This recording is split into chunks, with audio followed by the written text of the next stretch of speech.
Hi everyone, and yes, this is yet another video about Chat GPT. I thought I may as well jump on the bandwagon, but I'm not going to give you lots of tips on how to use it in the classroom.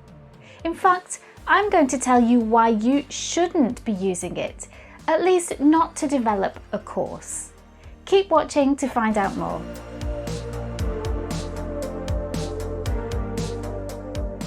Hi, I'm Michelle and I usually make videos for young learner teachers on making your classroom more learner-centered.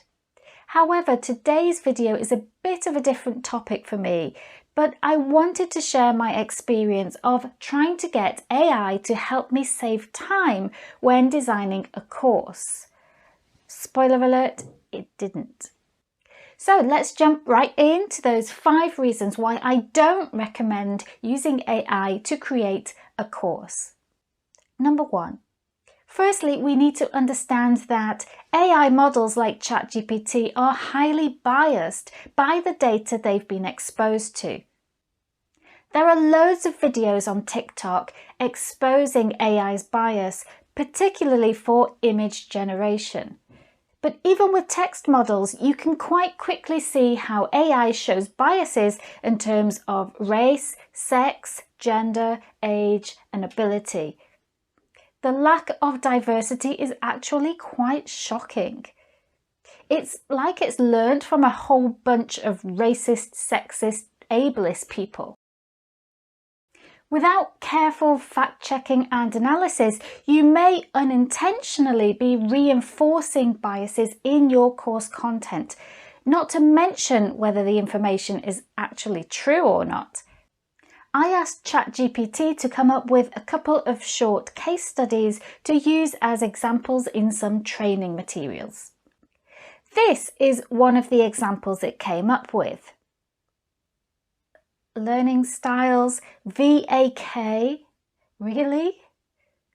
Now, I actually informed ChatGPT that learning styles theory was not based on evidence, and it did admit this and it apologized for it. But the truth is, you can only know if AI is wrong if you already know it.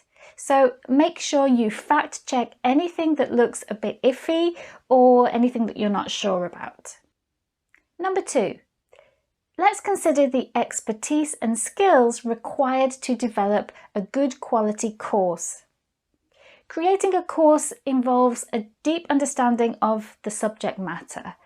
It also requires a lot of thought and planning in terms of course design and pedagogical strategies. If you lack the necessary expertise, it's best to leave course creation to the professionals. Your students deserve the best education possible, and if you aren't able to write a course yourself, then why are you even attempting it? There are people who dedicate their lives to this.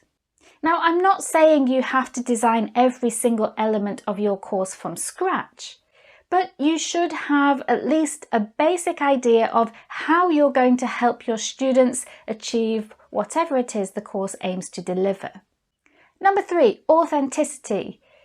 If you get AI to write your course, why on earth would somebody want to pay for it?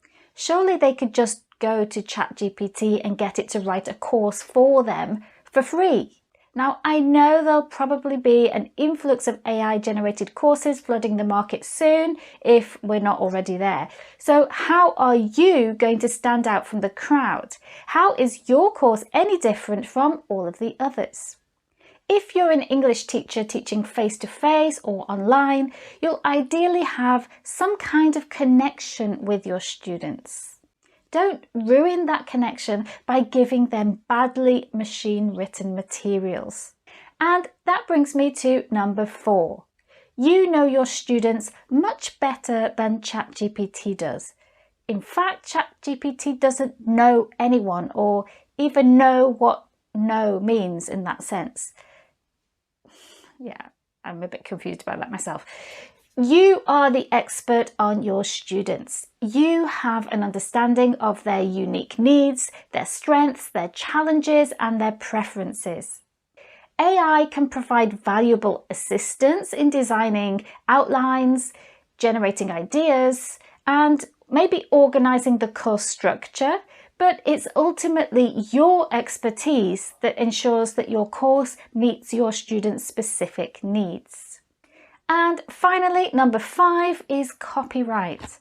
This is a tricky one, and at the moment there isn't enough legislation around what data AI can access and learn from. So there are some concerns about using AI generated content.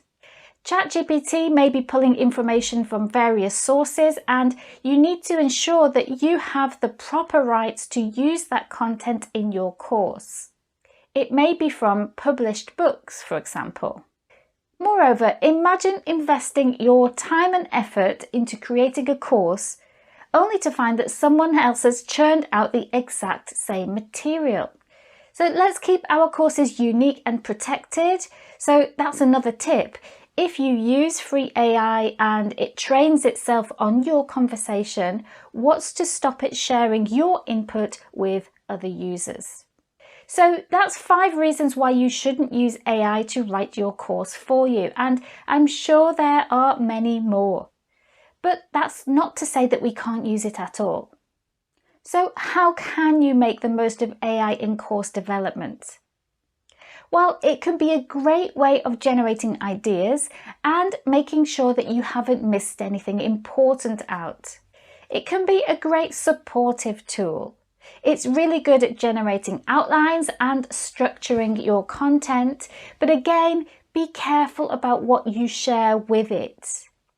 AI can be an incredible asset and it can help you immensely if you use it in the right way.